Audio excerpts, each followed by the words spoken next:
Bonjour à tous, bienvenue dans notre nouvelle émission Les Sagas de la Transformation, avec un cas très intéressant aujourd'hui, celui de Transdev. Et je me tournerai tout à l'heure vers vous, Stéphane Lapujoulade, directeur associé chez Capgemini Consulting. Vous nous livrerez votre analyse sur ce dossier. Transdev, derrière ce nom dont vous avez déjà sans doute entendu parler, se cache une filiale de la Caisse des dépôts spécialisée dans le transport public de voyageurs.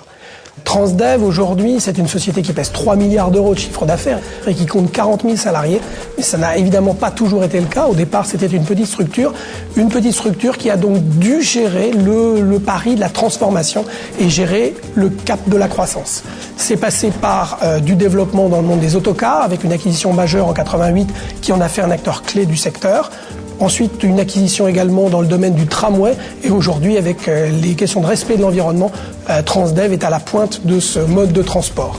C'est passé aussi par le pari de l'internationalisation. Et là aussi, il a fallu gérer ce développement et cette croissance. Alors, Stéphane Lapujoulade, on a vu que Transdev avait su répondre à de nombreux défis, notamment grossir de taille en quelques années. Quelle est pour vous la clé de la réussite de la transformation de l'entreprise ? Transdev, c'est d'abord une croissance soutenue pendant 10 ans. Donc la clé, c'est une croissance, j'allais dire, équilibrée. Soutenue, mais équilibrée, rentable, équilibrée entre la croissance externe, la croissance interne, les acquisitions et puis les gains par appel d'offres. Et puis, je crois, le secret, la clé, ça serait la croissance par palier.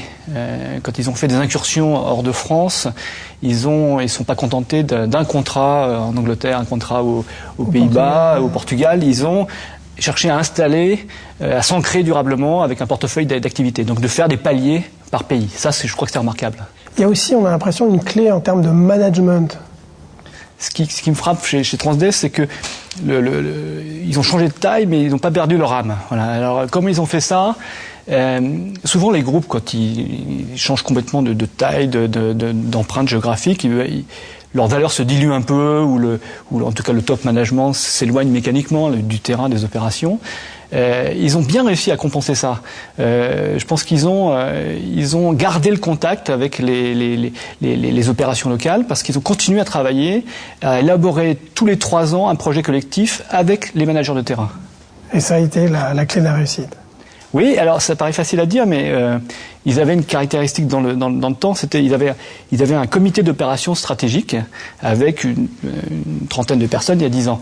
Et bon, faire sa stratégie à 30, c'est déjà pas facile, c'est déjà original, mais c'était relativement facile quand il y avait sur 30, il y en avait 29 Français et un Anglais. Maintenant, le comité d'orientation stratégique, il compte 100 personnes, il compte une majorité de non-Français, des Anglais, des Hollandais, des Australiens, des Portugais, des Espagnols, des Italiens.